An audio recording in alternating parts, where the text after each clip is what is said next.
Welcome. Today we're going to be talking about my first pattern Luftwaffe dagger. Guys, I think these are a really special dagger, especially considering their history. The roots of this dagger can be traced back to 1933. That year, the DLV was formed, and that was kind of Hitler's way of sneaking around the Treaty of Versailles. They were the first paramilitary group to be issued a dagger. The DLV dagger was famous for the really long blade. I believe it had just a leather scabbard with nickel scabbard mounts with supported by staples on the reverse. So it had a longer blade. It had, I think, just a leather scabbard, staples on the fittings here, inlaid sun wheels versus this cast sun wheel. And same thing, I think, on the cross guard. Thomas Whitman has a video about that, and he does obviously a much better job explaining the history of the Luftwaffe dagger. But it started its life as a DLV dagger in 33. 34, you get to see those transitional models where the blade is shortened. You see the staples on the back. I think still then they may have had the leather scabbards. And technically the very first pattern Luftwaffe dagger was 1935. And this is what I guess I'd estimate to be a 35 or a 36. This is an SMF. SMFs were a great maker for Luftwaffe blades in particular. You see a lot of good DLV fighting knives.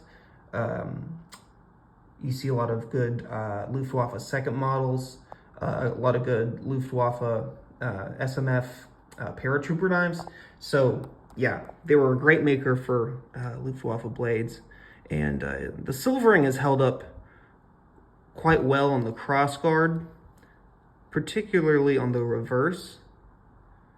You can see it gets kind of that green purple sort of tinge to it, which is just beautiful in my opinion.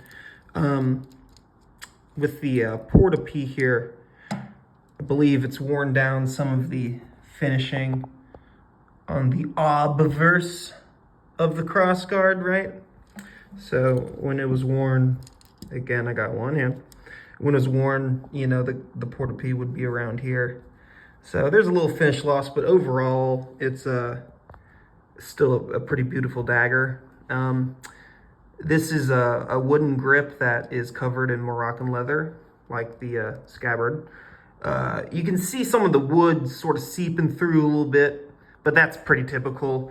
What isn't typical, though, is seeing a grip that has no dings. This one's got one, so I'll take that. But the gilding, especially on the reverse, is very nice. Still pretty good up front, as well as the silvering. I will show you the blade. Now, I just have to put the camera down, and I hate doing this. Here we go. So, you know, people say near mint when they talk about blades.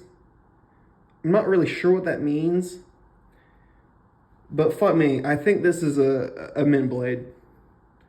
There's Solomon, there's the Waffen-Amp. I mean, you see some runner marks.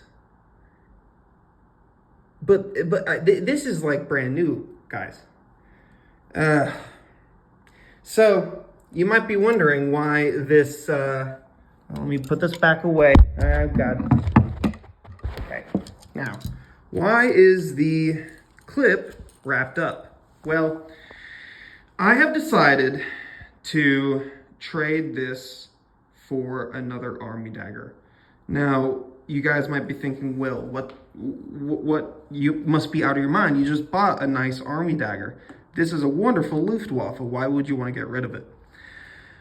Well, here's the thing. It all comes down to people I can trust and people who are local. I want to be able to trust who I'm buying from and be able to hold the item myself, take it outside in a different lighting, take it, in fluorescent lighting, what have you. You gotta have these things for a little bit in your hands to really tell what it is. and if it's legit. So I happen to know, a couple connections here locally. One guy in particular who specializes in Army daggers, the same fella I got the WKC from that I had in a prior video.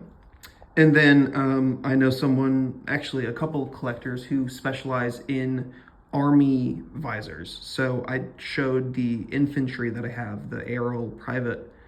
And I'm looking to sort of narrow my focus to, those Army daggers and Army officer visors because they come from trusted local people. When I say trusted, I mean these guys are like family friends to me.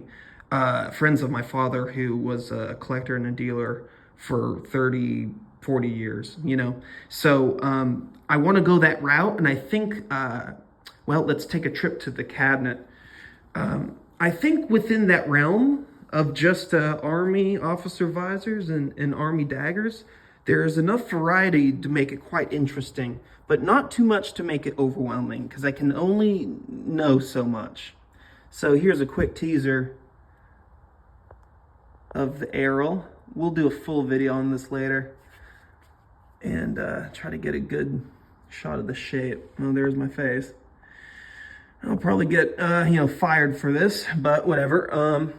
And here's the WKC. So if I could get 3 Army daggers and maybe a medical or a cavalry or artillery visor, I think that would go really well together, would narrow my focus, and just overall look good with what I already have. So those are my thoughts. We'll see if the trade goes through.